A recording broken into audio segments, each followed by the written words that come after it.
In this video, we will learn about some basic concepts of WebLogic, important directories, scripts, and configuration files. So this video is specifically for the beginners. So let us discuss about some important environment variables. So the first one is Oracle Home. So Oracle Home is the installation directory of your WebLogic, okay, where we install the WebLogic.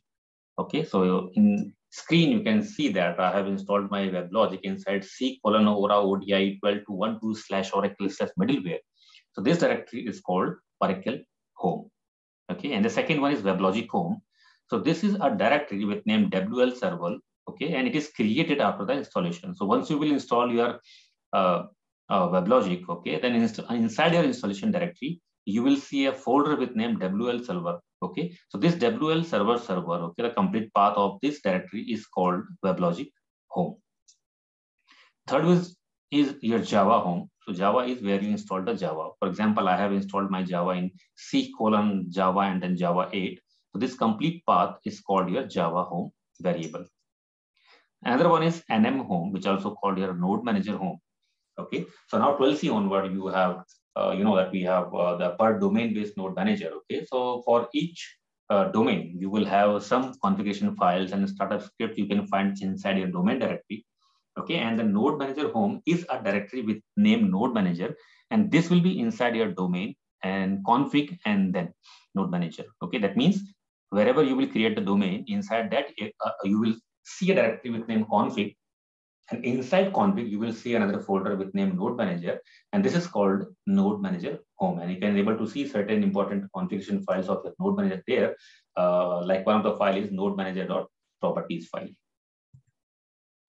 And then when we talk about how we can configure this variable in your environment, okay, so if you are in Windows system, then you can configure your environmental variables, okay, with the help of your advanced settings. Okay, and then when we talk about the Unix-based systems, okay, then in Unix-based systems, we define these variables in our profile, okay, and profile is that means it is a script that is executed when a user logs in. So whenever you logged in with any of the user ID, okay, some default profiles ran after that, okay, and we defined all these variables in the your default profile, so that all should be initialized once you will log into your environment. So it depends on what kind of a Unix or Linux-based system that you are using and which shell you are working, bash or corn, etc. Okay, and based on that, there is a separate environment file for each shell. Okay, and then based on your shell in which you are working, you can define your environmental variables in those profiles like .profile, .bashrc, .bash underscore profile, and these parameters will get initialized when you will log in automatically, right? So that means after that, you don't need to write this complete path every time, or you don't need to remember the complete path. You can just write the name of variable, and then you can navigate between directories. For example, if you wanted to go inside OPatch directory, which is inside your installation home, or you can say in the Oracle home. So instead of remembering the complete path, you can just write CD and $, and then Oracle _home, and then /OPatch. Similarly, if you wanted to go to WebLogic home, okay, then you can write WebLogic _home. It should be home, it's not name, okay? It is a typo there. Okay, and similarly, if you wanted to run certain commands, okay, then you don't need to write the complete path of the script where it is exists. Okay, you can just write the directory path or variable, okay, and then you can write the command there.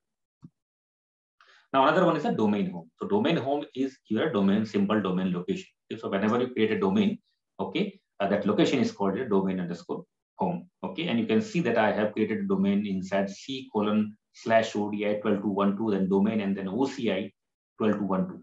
Okay, this is the domain directory, and this is called domain home. And inside that, you will see a lot of different directories and files, okay, like bin, config, servers, etc.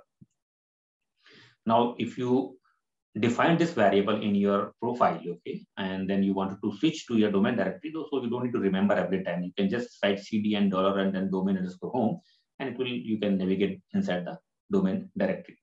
Okay, and then how we create a domain, that for that you run a configuration wizard. Okay, that is also called a domain configuration wizard, so that you can find inside your Oracle underscore home, and then Oracle common and bin.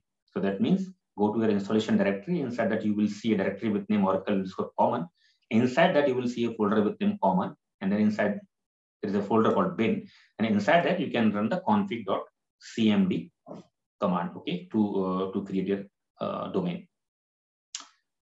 When we talk about patching, okay, then when we do the patching of WebLogic server, okay, then there is a small script, or you can say utility, is provided with the name opatch, okay, and this utility is inside your Oracle home and then opatch. That means your installation directory. Inside that there is a folder with name opatch, and inside opatch you will have a file or a script with name opatch, okay, and with the help of that you can apply the patch. Simple command to opatch, applying and patch, is that opatch and apply, okay. That means you have to download the patch, and every patch comes with a number. Go inside the patch number directory, and then inside that you can run the command opatch apply, okay. Now you wanted to check the version of WebLogic, okay, then you can simply go to your installation directory, and inside that you will see a folder with name inventory, okay, and inside inventory you will see a file, XML file with name registry.xml, okay. You can open this file and then you will see all the inventories there, okay. So now the installation path for, in my case, is C Oracle ODI 12.2.12 Oracle middleware and inventory, right? And but if you don't want to remember that part every time, or maybe you are working in a new environment where you are not sure where exactly your installation is done, where exactly is the domain path, okay, and that's for that feasibility we defined this variable so that any person can log in, and then instead of searching for the domain location, installation location, that person can directly switch between the directories with the help of environmental variables, okay. And now when we talk about the domain configuration, and then inside that we have a different folders, okay. So one important folder for that is when you go to your servers folder, okay, which is inside your domain. Inside that you will see a folder with name, the name of your server. For example, if you can see in the screen, the MS1. So in my case, the name of managed server is MS1, okay. And inside that folder that is with the name of server, you will see a few more directories like cache, data, logs, security, and TMP, okay. So this is, you can say, it is a staging directory of your server, which is inside your servers and MS1 folder, okay. That means inside your domain there is a folder with name servers, and inside that you will see a different folders with the name of your servers, okay, along with your admin server. So go inside that one, and then you will see that these 5 directories there, okay. So if someone is telling you that, okay, please, you have to remove the cache of your WebLogic server. So what you need to do is you can go inside your servers, and then your name of the name of your server, and then you can simply remove the cache and TMP directory, okay. So that means this will remove your complete cache of the managed server, okay. So this is a very generic ask in your support environment where you have to remove cache and then you have to rebounce or bounce your managed server. So you have to remove these 2 folders, okay. So this directory with the name of managed server or admin server inside your server, this is called a staging directory. So if you will remove that one, okay, it will automatically create when you will start the server. But yes, some implications are there, maybe because all the logs are also created inside that folder. So if you will delete that folder, then all the logs will be lost, and the new directory will be created, okay, and the new logs will be created there. And apart from that, you have a security folder inside that staging folder, and then it contains the security information which is used to at the startup of your servers, okay. So if you will delete this staging folder, then you have to create your security file again. That means you have to create a folder with name security inside your managed server directory, and there you have to create a file boot.properties to define your startup parameters, that is your username and password for your WebLogic, okay. And then when we talk about the configuration, okay, so one important configuration file which contain all the informations of your WebLogic server configurations is you can say is a master file for your WebLogic. There's a config.xml, okay. This is the main configuration file. And when we talk about the scripts, okay, so all the scripts in your WebLogic are there inside your bin folder, which is inside your domain, okay. So it contains all of your scripts to start, stop your managed server, admin server, node manager, etc. Okay, and configuration file, as I said, there's a master file which is called config.xml. For this file be inside your config folder, and this config folder you can find inside your domain folder, and there is this file. So if this file is corrupted, then your server will not come up, okay. You will not able to start your servers, okay. And similarly, as I said, okay, there we have a per domain based node manager now, okay. So you will have a folder with name node manager, okay. This will contain your node manager configurations.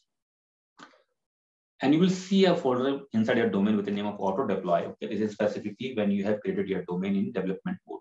So what happened in that case, when you copy any of your deployment files like EAR file, jar, not jar, is EAR file, var file, etc. Okay, inside your auto deploy folder, then it will be automatically picked up and it will automatically deploy. So this mode is enabled only once you will create a domain in your development mode.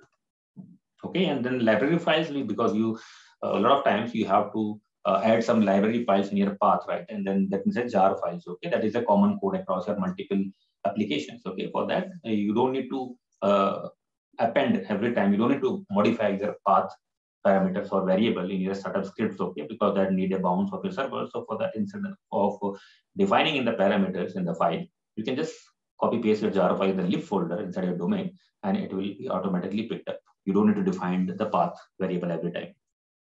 Okay, and then there is a folder called security. The security folder contains some important configuration files of your WebLogic server.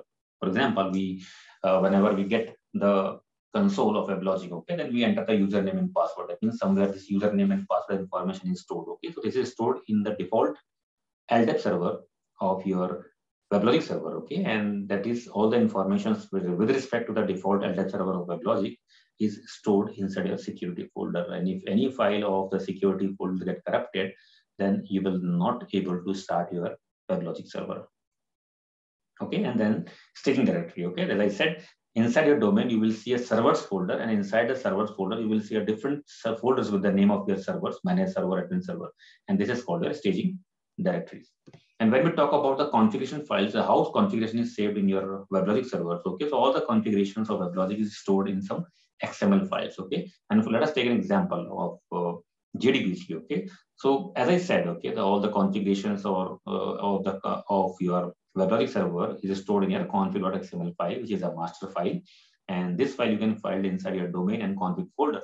Okay, now suppose that you have created a data source, okay, with the name opss-audit._dbds. Okay, then this data source information will be stored in your config.xml file in the form of JDBC system resource. As you can see in the screen, there are two tags with the name JDBC system resources, and inside that there is an entry of XML file is created for the data source with name opss-audit.jdbc.xml, right? And this is showing inside your JDBC. So what does it mean? Inside your domain, you know, as I said, the config is the main folder where you will see all the configurations. Okay, and inside that config you will have a folder with name JDBC. Okay, and inside that JDBC you will see a XML file. Okay, and this XML file will contain all the information of the data source. What all are the default parameter settings of your data source, username, password in encrypted form, the host it will try to connect, and then all the informations will be see in the configuration file. So this is, you can say it is a subsystem of your configurations, because your JDBC data source is defined inside your config.xml file. Okay, but the rest of the configuration is defined inside a separate folder and then a separate XML file. So this is a subsystem of the configurations, and this is how the configurations are stored in your WebLogic server. So thanks for watching this video. If you think this is useful for you, you can like the video, you can subscribe for my channel. Okay, and I will come up with a few more interesting videos soon. Thank you very much.